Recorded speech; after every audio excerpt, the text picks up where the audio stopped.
ಅಂಗಡಿಯಿಂದ ತಂದು ನಾವು ಬೇರೆ ಬೇರೆ ಹೇರ್ ಕಲರ್‌ನ ಯೂಸ್ ಮಾಡ್ತೀವಿ. ಈ ಥರ ಒಂದ್ಸರಿ ಟ್ರೈ ಮಾಡಿ ನೋಡಿ. 100% ನ್ಯಾಚುರಲ್ ಹೇರ್ ಕಲರ್. ಒಳ್ಳೆ ಒಂದು ಕಲರ್ ಬರುತ್ತೆ. ತುಂಬ ಚೆನ್ನಾಗಿ ಕಲರ್ ಬರುತ್ತೆ ಮತ್ತೆ ಕೂದಲು ಉದುರುತ್ತಾ ಇದ್ರೂ ಕೂಡ ಕಡಿಮೆ ಆಗುತ್ತೆ ಈ ಕಲರ್‌ನ ಯೂಸ್ ಮಾಡೋದ್ರಿಂದ. Welcome back to my channel. ಇವಾಗ ಯಾವ ಥರ ರೆಡಿ ಮಾಡೋದು ಅಂತ ನೋಡೋಣ. ಮೊದಲಿಗೆ ನಾನು ಒಂದು ಬೀಟ್ರೂಟ್ ತಗೊಂಡಿದ್ದೀನಿ.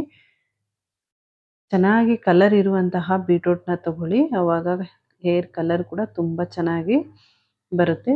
ಇದು ಇವಾಗ ಕಲರ್ ಗೊತ್ತಾಗಿಲ್ಲ ಅಂದರೆ ಸ್ವಲ್ಪ ಈ ಥರ ಉಗುರಲ್ಲಿ ಚೂರು ತೆಗೆದ್ರೆ ಗೊತ್ತಾಗುತ್ತೆ. ಡಾರ್ಕ್ ಆಗಿರುತ್ತೆ. ಆ ಬೀಟ್ರೂಟ್‌ನ ತಗೊಳ್ಳಿ. ಅವಾಗ ಒಳ್ಳೆ ಒಂದು ಶೈನಿಂಗ್ ಬರುತ್ತೆ. ಬೀಟ್ರೂಟ್‌ನ ಬಳಸೋದ್ರಿಂದ ತುಂಬ ಚೆನ್ನಾಗಿ ಕಲರ್ ಬರುತ್ತೆ. ಫಸ್ಟು ಕ್ಲೀನಾಗಿ ತೊಳೆದ್ಬಿಟ್ಟು ಅದರ ಸಿಪ್ಪೆನ ತೆಗೆದುಬಿಟ್ಟು ನಾನು ಕಟ್ ಮಾಡಿ ಹಾಕ್ಕೊಳ್ತಾ ಇದ್ದೀನಿ. ನೀವು ತುರಿದ್ಬಿಟ್ಟು ಕೂಡ ಯೂಸ್ ಮಾಡ್ಬೋದು. ನೀವು ಯಾವ ಥರ ಬೇಕಾದರೂ ಯೂಸ್ ಮಾಡ್ಕೋಬೋದು. ನಾನು ಕಟ್ ಮಾಡಿ ಮಿಕ್ಸಿ ಜಾರಿಗೆ ಹಾಕ್ಕೊಂಡು ಗ್ರೈಂಡ್ ಮಾಡಿಬಿಟ್ಟು ಯೂಸ್ ಮಾಡ್ತಾ ಇದ್ದೀನಿ. ತುರಿದ್ಬಿಟ್ಟು ಅದ್ರ ರಸನು ಕೂಡ ಯೂಸ್ ಮಾಡ್ಬೋದು. ನಿಮಗೆ ಯಾವ ಥರ ಈಸಿ ಆಗುತ್ತೋ ಅದನ್ನು ಮಾಡಿ. ಇವಾಗ ಚಿಕ್ಕ ಚಿಕ್ಕದಾಗಿ ಕಟ್ ಮಾಡಿ ಒಂದು ಮಿಕ್ಸಿ ಜಾರಿಗೆ ಹಾಕ್ಕೊಳ್ತಾ ಇದ್ದೀನಿ. ಈ ಥರ ಒಂದ್ಸರಿ ಟ್ರೈ ಮಾಡಿ ನೋಡಿ. ತುಂಬ ಚೆನ್ನಾಗಿ ಕಲರ್ ಬರುತ್ತೆ. ಕೂದಲು ಒಳ್ಳೆ ಒಂದು ಶೈನಿಂಗ್ ಬರುತ್ತೆ ಬೀಟ್ರೂಟ್‌ನ ಹಾಕ್ಕೊಳ್ಳೋದ್ರಿಂದ. ಇದರಲ್ಲಿ ನಿಮಗೆ ಯಾವುದೇ ಸೈಡ್ ಎಫೆಕ್ಟ್ ಆಗೋದಿಲ್ಲ ಬೀಟ್ರೂಟ್‌ನ ಹಾಕ್ಕೊಳ್ಳೋದ್ರಿಂದ. ಇವಾಗ ಒಂದು ಮಿಕ್ಸಿ ಜಾರ್ ತೊಗೊಂಡಿದ್ದೀನಿ. ಮಿಕ್ಸಿ ಜಾರಿಗೆ ಕಟ್ ಮಾಡಿ ಇಟ್ಕೊಂಡಿರುವಂತಹ ಬೀಟ್ರೂಟ್‌ನ ಹಾಕ್ಕೊಳ್ತಾ ಇದ್ದೀನಿ.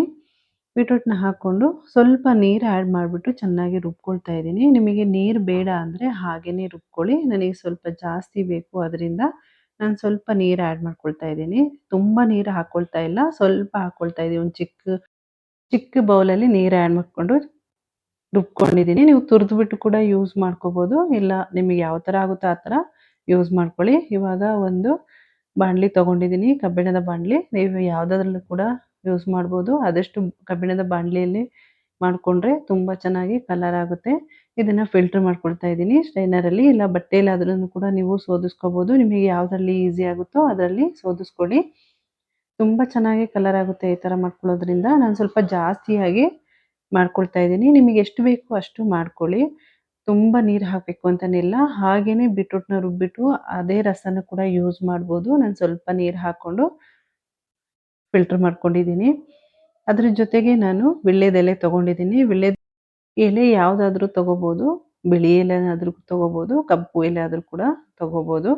ಇದನ್ನು ಕ್ಲೀನಾಗಿ ತೊಳೆದ್ಬಿಟ್ಟು ಇಟ್ಕೊಂಡಿದ್ದೀನಿ. ಎಲೆ ಬಳಸೋದ್ರಿಂದ ನಿಮಗೆ ತಲೆ ಹೊಟ್ಟು ಕಡಿಮೆ ಆಗುತ್ತೆ. ಕೂದಲು ಉದುರೋ ಸಮಸ್ಯೆ ಕೂಡ ಕಡಿಮೆ ಆಗುತ್ತೆ. ತಲೆಯಲ್ಲಿ ಇಚ್ಚಿಂಗ್ ಇದ್ರೂ ಕೂಡ ಕಡಿಮೆ ಆಗುತ್ತೆ. ಅದರಿಂದ ವೀಳ್ಯದೆಲೆ ತೊಗೊಂಡಿದ್ದೀನಿ. ಕೂದಲು ಚೆನ್ನಾಗಿ ಬೆಳೆಯುತ್ತೆ. ಅದೇ ಮಿಕ್ಸಿ ಜಾರಿಗೆ ನಾನು ವೀಳ್ಯದೆಲೆನ ಹಾಕ್ಕೊಂಡಿದ್ದೀನಿ. ನೀವು ಬೀಟ್ರೂಟ್ ಜೊತೆನೇ ಹಾಕ್ಕೊಂಡು ಮಿಕ್ಸಿ ಮಾಡ್ಕೋಬೋದು. ನಿಮಗೆ ಯಾವ ಥರ ಆಗುತ್ತೋ ಆ ಥರ ಮಾಡ್ಕೊಳ್ಳಿ. ಏನು ತೊಂದರೆ ಆಗೋದಿಲ್ಲ. ಇದ್ರ ಜೊತೆಗೆ ಕಲೋಂಜಿ ಸೀಡ್ ಹಾಕ್ಕೊಂಡಿದ್ದೀನಿ. ನಿಮಗೆ ಎಷ್ಟು ಬೇಕೋ ಅಷ್ಟು ಹಾಕ್ಕೊಳ್ಳಿ. ನಾನು 2 ಟೇಬಲ್ ಸ್ಪೂನಷ್ಟು ಕಲೋಂಜಿ ಸೀಡನ್ನ ಹಾಕ್ಕೊಳ್ತಾ ಇದ್ದೀನಿ. ಕಲೋಂಜಿ ಸೀಡ್ ಬಳಸೋದ್ರಿಂದನೂ ಅಷ್ಟೇ ಕೂದಲು ಡಾರ್ಕಾಗಿ ಕಪ್ಪಾಗುತ್ತೆ. ಅದರಿಂದ ಕಲೋಂಜಿ ಸೀಡನ್ನ ಹಾಕ್ಕೊಳ್ತಾ ಇದ್ದೀನಿ. ಇದ್ರ ಇದ್ರ ಜೊತೆಗೆ ಮೆಂತ್ಯನ ಕೂಡ ಆ್ಯಡ್ ಮಾಡ್ಕೊಳ್ತಾ ಇದ್ದೀನಿ. ಮೆಂತ್ಯ ಬಳಸೋದ್ರಿಂದ ಕೂದಲು ಸಾಫ್ಟ್ ಆಗುತ್ತೆ. ಸಿಲ್ಕಿ ಹೇರ್ ಥರ ಆಗುತ್ತೆ. ಕೂದಲು ನಿಮಗೆ ರಫ್ ಆಗ್ತಿದ್ರೆ ಮೆಂತ್ಯನ ಬಳಸಿ. ಜಾಸ್ತಿಯಾಗಿ ಕೂದಲು ತುಂಬ ಚೆನ್ನಾಗಿ ಬೆಳೆಯುತ್ತೆ ಮತ್ತು ಕಪ್ಪಾಗಿ ಉದ್ದಾಗಿ ದಟ್ಟವಾಗಿ ಬೆಳೆಯುತ್ತೆ. ಕೂದಲು ಉದುರುತ್ತಾ ಇದ್ರೂ ಕೂಡ ಕಡಿಮೆ ಆಗುತ್ತೆ ಮೆಂತ್ಯನ ಬಳಸೋದ್ರಿಂದ. ಇದಕ್ಕೂ ಕೂಡ ಸ್ವಲ್ಪ ನೀರು ಹಾಕ್ಕೊಂಡು ರುಬ್ಕೊಳ್ತಾ ಇದ್ದೀನಿ. ನುಣ್ಣಗೆ ರುಬ್ಕೊಳ್ಳಿ. ನೀವು ನುಣ್ಣಗೆ ರುಬ್ಕೊಂಡು ಇದನ್ನ ಕೂಡ ನೀವು ಡೈರೆಕ್ಟಾಗಿ ಬೀಟ್ರೂಟ್ ರಸದ ಜೊತೆಗೆ ಹಾಕ್ಕೋಬೋದು. ನಾನು ಹಾಕ್ಕೊಳ್ತಾ ಇಲ್ಲ. ಫಿಲ್ಟರ್ ಮಾಡ್ಕೊಂಡು ಬರೀ ರಸನ ಮಾತ್ರ ತಗೊಳ್ತಾ ಇದ್ದೀನಿ. ಇದು ಹಾಕ್ಕೊಂಡ್ರೆ ಸ್ವಲ್ಪ ಹೇರಲ್ಲಿ ಸಿಗಾಕೊಳ್ಳುತ್ತೆ. ಆದ್ದರಿಂದ ನಾನು ಹಾಕ್ಕೊಳ್ತಾ ಇಲ್ಲ. ಬರೀ ರಸನ ಮಾತ್ರ ಹಾಕ್ಕೊಳ್ತಾ ಇದ್ದೀನಿ. ನನಗೆ ಕೂದಲು ತಿಕ್ಕಾಗಿರೋದ್ರಿಂದ ಕೂದಲಲ್ಲಿ ಜಾಸ್ತಿ ಸಿಗಾಕೊಳ್ಳೋ ಚಾನ್ಸಸ್ ಇರುತ್ತೆ. ಆದ್ದರಿಂದ ನಾನು ಬರೀ ರಸನ ಮಾತ್ರ ತಗೊಳ್ತಾ ಇದ್ದೀನಿ. ನಿಮಗೆ ಇಲ್ಲ ಕೂದಲು ಕಡಿಮೆ ಇದೆ ಅನ್ನೋರು ಹಾಗೇನೆ ರುಬ್ಬಿಟ್ಟು ಕೂಡ ಹಾಕೋಬೋದು ರಸದ ಜೊತೆಗೆ.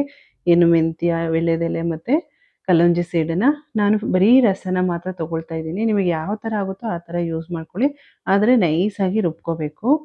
ಇದನ್ನು ನೀವು ಬಳಸಂಗಿದ್ರೆ, ತಲೆಗೆ ಹಾಕ್ಕೊಳ್ಳೋಂಗಿದ್ರೆ ನೈಸಾಗಿ ರುಬ್ಕೊಳ್ಳಿ. ಇಲ್ಲ ಅಂದರೆ ಕೂದಲಲ್ಲಿ ಸಿಗಾಕೊಳ್ಳುತ್ತೆ. ಅದರಿಂದ ನಾನು ಫಿಲ್ಟರ್ ಮಾಡಿ ಹಾಕ್ಕೊಂಡಿದ್ದೀನಿ. ಸ್ವಲ್ಪ ಎಲ್ಲ ಹಾಕ್ಕೊಂಡ್ರೆ ಏನು ತೊಂದರೆ ಆಗೋದಿಲ್ಲ.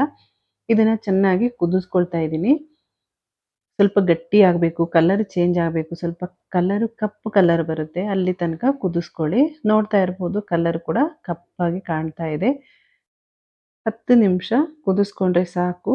ನಿಮಗೆ ಕಡಿಮೆ ಬೇಕು ಅಂದರೆ ಕಡಿಮೆ ರೆಡಿ ಮಾಡ್ಕೊಳ್ಳಿ ಲಿಕ್ವಿಡ್‌ನ. ನೀವು ಇದನ್ನ ಸ್ಟೋರ್ ಮಾಡಿ ಫ್ರಿಡ್ಜಲ್ಲಿ ಕೂಡ ಇಟ್ಕೋಬೋದು ಕುದಿಸ್ಕೊಂಡು. ನಾನು ಹಾಗೆ ಫುಲ್ ಬಳಸ್ತಾ ಇದ್ದೀನಿ. ನಂಗೆ ಸ್ವಲ್ಪ ಜಾಸ್ತಿ ಬೇಕು ಅದರಿಂದ ನಾನು ಫುಲ್ ಬಳಸ್ತಾ ಇದ್ದೀನಿ. ಏಕೆಂದರೆ ನನ್ನ ಕೂದಲು ಸ್ವಲ್ಪ ತಿಕ್ಕಾಗಿರೋದ್ರಿಂದ ಸ್ವಲ್ಪ ಜಾಸ್ತಿ ಬೇಕಾಗುತ್ತೆ. ನೋಡಿ ಇವಾಗ ಚೆನ್ನಾಗಿ ಕುದಿಸ್ಕೊಂಡಿದ್ದೀನಿ. ಕಲರ್ ಕೂಡ ಕಪ್ಪು ಕಲರ್ ಬರಬೇಕು ಅಲ್ಲಿ ತನಕ ಕುದಿಸ್ಕೊಂಡಿದ್ದೀನಿ. ಇವಾಗ ನಾನು ಆಲ್ಪ್ಸ್ ಗುಡ್ನೆಸ್ ಅವ್ರದ್ದು ಹೆನ್ನಾ ಪೌಡ್ರ್‌ನ ಯೂಸ್ ಮಾಡ್ತಾ ಇದ್ದೀನಿ. ನೀವು ಯಾವುದಾದ್ರೂ ಯೂಸ್ ಮಾಡಿ. ನಿಮ್ ನೀವು ಯಾವ್ದು ಬಳಸ್ತೀರೋ ಅದನ್ನೇ ಯೂಸ್ ಮಾಡ್ಬೋದು. ನಾನು ಬಳಸೋದು ಆಲ್ಪ್ಸ್ ಗುಡ್ನೆಸ್ ಅವ್ರದ್ದು. ಅದರಿಂದ ಹೆನ್ನ ಪುಡಿನ ಯೂಸ್ ಮಾಡ್ತಾ ಇದ್ದೀನಿ. ಇದರಲ್ಲಿ ನಿಮಗೆ ಯಾವುದೇ ಸೈಡ್ ಎಫೆಕ್ಟ್ ಆಗೋದಿಲ್ಲ. ಈ ಈ ಹೆನ್ನ ಪುಡಿನ ಬಳಸೋದ್ರಿಂದ. ಅದರ ಜೊತೆಗೆ ನಾನು ಆಲ್ಪ್ಸ್ ಗುಡ್ನೆಸ್ ಅವರ ಬ್ರ್ಯಾಂಡ್ ಇದೆ. ದಾಸವಾಳ ಪುಡಿನ ಹಾಕ್ಕೊಳ್ತಾ ಇದ್ದೀನಿ. ನೀವು ದಾಸವಾಳ ಇದ್ದರೆ ದಾಸವಾಳ ಕೂಡ ಯೂಸ್ ಮಾಡ್ಬೋದು. ಕೆಂಪು ದಾಸವಾಳ 1 ಟೇಬಲ್ ಸ್ಪೂನು ದಾಸವಾಳ ಪುಡಿನ ಹಾಕ್ಕೊಂಡಿದ್ದೀನಿ. ರೆಡ್ ಕಲರು ಇರುವಂತಹ ದಾಸವಾಳ ಪುಡಿನ. ಆಲ್ಪ್ಸ್ ಗುಡ್ನೆಸ್ ಅವ್ರದ್ದೇ ಇಂಡಿಗೋ ಪೌಡ್ರ್‌ನ ಕೂಡ ಯೂಸ್ ಮಾಡ್ತಾ ಇದ್ದೀನಿ. ನಿಮಗೆ ಎಷ್ಟು ಬೇಕೋ ಅಷ್ಟು ಇಂಡಿಗೋ ಪೌಡ್ರ್‌ನ ಹಾಕ್ಕೊಳ್ಳಿ. ಜಾಸ್ತಿ ಕೂದಲು, ಬಿಳಿ ಕೂದಲು ಇರೋರು ಸ್ವಲ್ಪ ಜಾಸ್ತಿ ಹಾಕ್ಕೊಳ್ಳಿ. ಕಡಿಮೆ ಇರೋರು ಕ್ವಾಂಟಿಟಿನ ಕಡಿಮೆ ಮಾಡ್ಕೊಳ್ಳಿ. ನಾನು ಸ್ವಲ್ಪ ಜಾಸ್ತಿನೇ ಕಲಿಸ್ಕೊಳ್ತಾ ಇದ್ದೀನಿ. ಏಕೆಂದರೆ ಕೂದಲು ಸ್ವಲ್ಪ ತುಂಬ ವೈಟ್ ಇರೋದ್ರಿಂದ ನಾನು ಫುಲ್ ಕೂದಲಿಗೆ ಅಪ್ಲೈ ಮಾಡ್ತಾ ಇದ್ದೀನಿ. ಅದರಿಂದ ಸ್ವಲ್ಪ ಜಾಸ್ತಿಯಾಗಿ ಮಿಕ್ಸ್ ಮಾಡ್ಕೊಳ್ತಾ ಇದ್ದೀನಿ. ಚೆನ್ನಾಗಿ 1 ಗಂಟೆ ಇರದ ಹಾಗೆ ಮಿಕ್ಸ್ ಮಾಡ್ಕೋಬೇಕು. ಮಿಕ್ಸ್ ಮಾಡ್ಕೊಂಡು ಒಂದು 3 ಗಂಟೆ ಬಿಟ್ಟರೆ ಸಾಕು. ತುಂಬ ಹೊತ್ತು ಬಿಡಬೇಕು ಅಂತನಿಲ್ಲ. ಒಂದು 3 ಅವರ್ಸ್ ಬಿಟ್ಟರೆ ಸಾಕು ಕಲಸ್ಬಿಟ್ಟು. ಇಲ್ಲ ನೀವು ಒಂದು ನೈಟ್ ಇಟ್ರೂ ಏನು ಪ್ರಾಬ್ಲಮ್ ಆಗಲ್ಲ. ಕಲಸ್ಬಿಟ್ಟು ಒಂದು ನೈಟು ಮಿಕ್ಸ್ ಮಾಡಿಬಿಟ್ಟು ನೆಕ್ಸ್ಟ್ ಡೇ ಕೂಡ ಅಪ್ಲೈ ಮಾಡ್ಕೋಬೋದು. ಇವಾಗ ನಾನು ನೋಡಿ ಕಲಿಸ್ಕೊಂಡಿದ್ದೀನಿ. ಈ ಥರ ಕಲಿಸ್ಕೊಂಡಿದ್ದೀನಿ. ಸ್ವಲ್ಪ ತೆಳ್ಳಗಾಗೆ ಕಲಿಸ್ಕೊಂಡಿದ್ದೀನಿ. ತುಂಬ ಗಟ್ಟಿಯಾಗಿ ಕಲಿಸ್ಕೊಂಡಿಲ್ಲ.